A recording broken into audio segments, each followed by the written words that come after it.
general outlets? Al-Jawf, let's take one at a time. What are these general outlets? And from these we have specific letters that come out. General makharij, general makhraj, which have the specific makhraj within them, and specific makhraj, which have the letters within them. For example, 1, 2, or 3 letters can come from a specific makhraj or outlet. Examples: noon from 1, hamza, ha from 2, and jim, sheen, and ya 3 from 1. Okay, now if you want to understand that what are these general outlets, it's like you can say 5 cities. You take a name of 5 cities. Okay, then generally you say Karachi, Lahore, Punjab, Peshawar, okay, whatever cities. And now you say that these are the general places. Now I say, okay, from where I want to know where a particular person stays. So that person will have to give me the particular address in that city. Many people will be coming from the city, but everyone will have their special place or special address. The same way, the letters also have a special address, a special place from where the sound of the letter comes out. Okay, so these are the general outlets, and then from here, there is a special place from where these letters come out. Then we say that that's the makhraj khas. There's a special outlet. Okay, alhamdulillah. Let's see the general makhraj. Al-Jawf. We start with Al-Jawf. The general and specific makhraj are the same in Al-Jawf because this is makhraj muqaddar. In this, there is one specific makhraj and 3 letters, huruf al-mad, are pronounced from here. There is no specific place that we can say from there, harf al-mad, alif is, the sound of alif comes out on a different specific place from where the sound of waw mad comes out, and another one for ya mad. We say that all of them, the 3 letters of the 3 huruf al-mad, they come out from there. What is their makhraj? Is al-jawf. Okay. Now, I think we turn the page and I'll go into the details of makhraj. Dictionary meaning the empty space between the mouth and the throat. Terminological meaning the empty space between the mouth and throat from where the 3 letters of mad are pronounced. This has only one specific makhraj, which is called al-jawf. This means that the general and the specific are the same. The general and the specific makhraj are the same.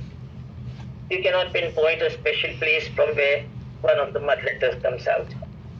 They have the same general and they have the same special outlet. What is an alif mad and what is waw mad and what is ya mad?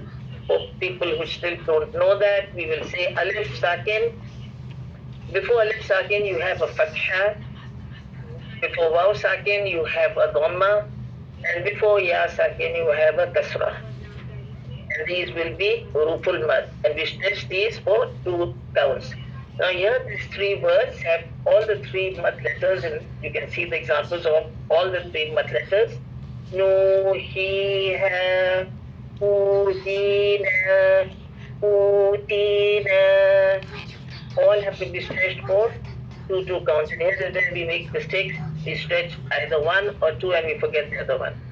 All 3 are huruful mad and all 3 have to be stretched for 2 counts. Okay. Now what is the title, the laqab, and what is the relationship? We see al-jawfiyya. What is the relationship? It comes from the makhraj al-jawf. So all the 3 letters huruful mad are called, the title is al-jawfiyya. What is their title? Al-jawfiyya. Now these huruful mad have 3 titles. They are also called al-madiyya. This is also their title because of the mad letters. Then al-hawaiya, because the letters end on air. So they have 3 titles. You can use any one, but at least you know that they have 3 titles. What are titles? Because they and the relationship, the nisbat is with the with the makhraj, or that are mud letters, and because they end on air. How they end on air, I just demonstrated. E, U, and where your breath stops, the sound of the letter stops. That's why it's even called, they are called Hawaiya. When we say Al-Jawfiyah, I say which are the letters of Al-Jawfiyah. Immediately you'll know the three vocal mad. But this note we will do later on when we start our recitation, otherwise you people will get confused with it. Okay, general makhraj al-halak. Now this is clear, al-jawf is clear. Are you sure?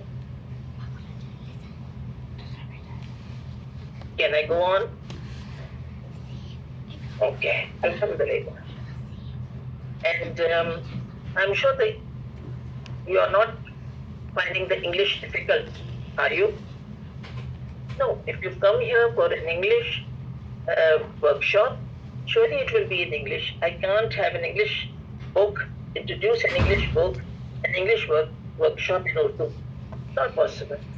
You have Urdu books, and I'm already teaching the Urdu books. You are familiar with that, but I want you to have this in your hand so that when English is needed, you all can teach. Okay. So general makhraj al-halak. This has three specific makharij within it. And it has 6 letters which are produced from here. Al-halak. Okay, now you all know what is the al-halak. Okay. It has 3 specific makharij. How many makharij? 3. And how many letters? 6.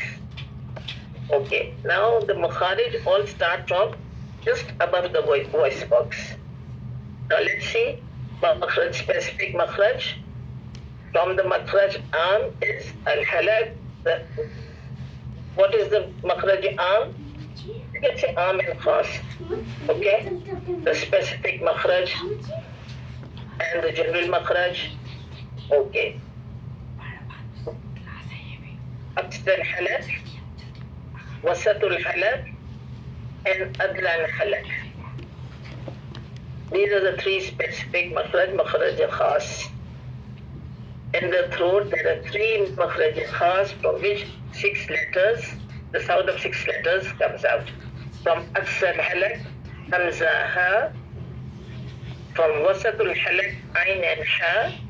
And from adna al-halak, ghain and kha. If you learn it that way, it will be very easy. Repeat.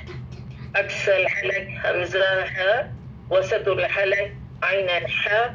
Adna al-halak, ghain and kha. Okay, what is Aqsa al-halak? Aqsa al-halak means far, far from the mouth, but near the voice box. This is from where 2 letters, hamza and ha, are recited. Now you can see in the diagram, hamza and ha, although the makhraj is the same, there is a slight difference. If you say a, ha, you will feel the difference. A, and then ha a little above. A, ha, that same way. Gha, ha, slight difference, but it is the same makhraj. Okay, then this is the middle. Wasatul halak is the middle part of the throat. The letters ayn and ha are recited from here. And adlan halak, the specific makhraj. Adna means near the mouth. The letters ghain and kha are recited from here. The title is, or the lakab, or the title is Huruf al-Halaqiyah. What is the relationship? Why? Because the makhraj al-halak. The makhraj is al-halak, so they are called al-halaqiyah. So the al-halak has how many makharij? 3. And how many letters? 6. Now what you have to do is, as we go on, you should draw the throat and write the letters over there and practice these letters. Okay, that means that we know the outlet of these, we should be able to practice. And how are we going to practice? We'll put in hamza, one hamza before it, with the haraka, alif with haraka is hamza. And we will pronounce the letter, make the letter sakin and pronounce. For example, and do this first for you, and then you can go home and practice. Can you write it on the board, Shumaila?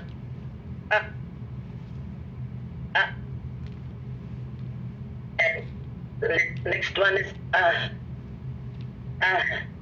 what do you feel in the first when you say you will feel that your sound stops. It stops. And if you just take your hand towards your mouth, you will not feel the pressure of air. And some will say, yes, I can feel air. Okay, now air is always there.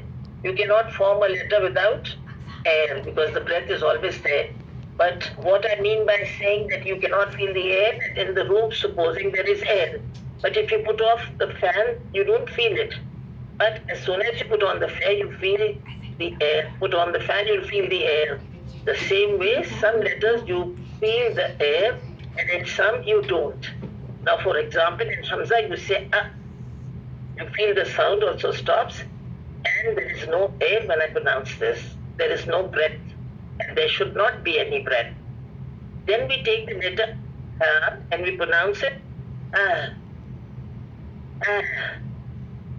What do I feel? I feel there is sound, and I feel there is breath. So this is Next we go to wasat, and we say Now what will I feel? There is no air and sound, a little sound I can feel. So you have to go and practice this, and with time you have to open your mouth. With your closed mouth you will not be able to practice any letter, and even the makhraj will not be clear. Next we say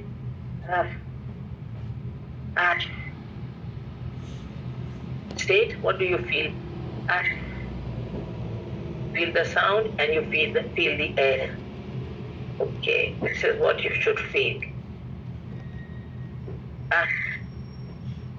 Next we take Ghain.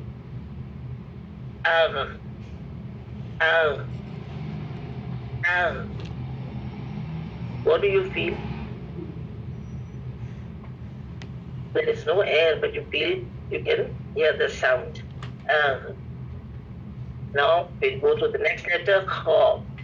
Not Kha, it's Kha. It's not Gha, it's Gha. Kha. And Hamza is not a heavy letter, so we will not say we will say Do you hear the sound of Kha? And it is not okay? You don't have to rub the makhraj. You will feel the sound, you can hear the sound, and you will feel the breath. You have to practice these letters, 6 letters for homework. Okay? Inshallah. Whatever we do in class, you have to go home and practice. Till here it is clear, then I can go forward.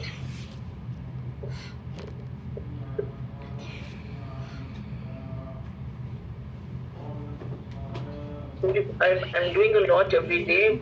I know we are covering a little bit more than I usually do in class, but then we don't have so much of time. We just go through this, inshallah, and whenever Allah wills, we will do a proper class in English, and then we can go very slow. Okay, now page number 34. General makhraj, al-lisan, the tongue. Al-lisan, tongue, has 10 specific makhraj, 10 makhraj khas, and 18 letters, huruf, are recited from it. Oh my God, there's so many letters, because all the time we are speaking with the tongue. And al-lisan, tongue, the use of the tongue and teeth take place. Therefore, it is very important to know their names and the correct labeling beforehand. Actually, some people explain the makharij with the teeth. Most of the things I've done here is with the tongue, trying to make it very simple for everyone to understand.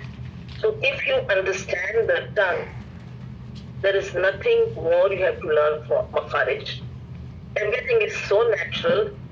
Allah subhanahu wa ta'ala has made everything so natural that when we know from which place we just have to raise the tongue to that place, and that is the makhraj of that letter.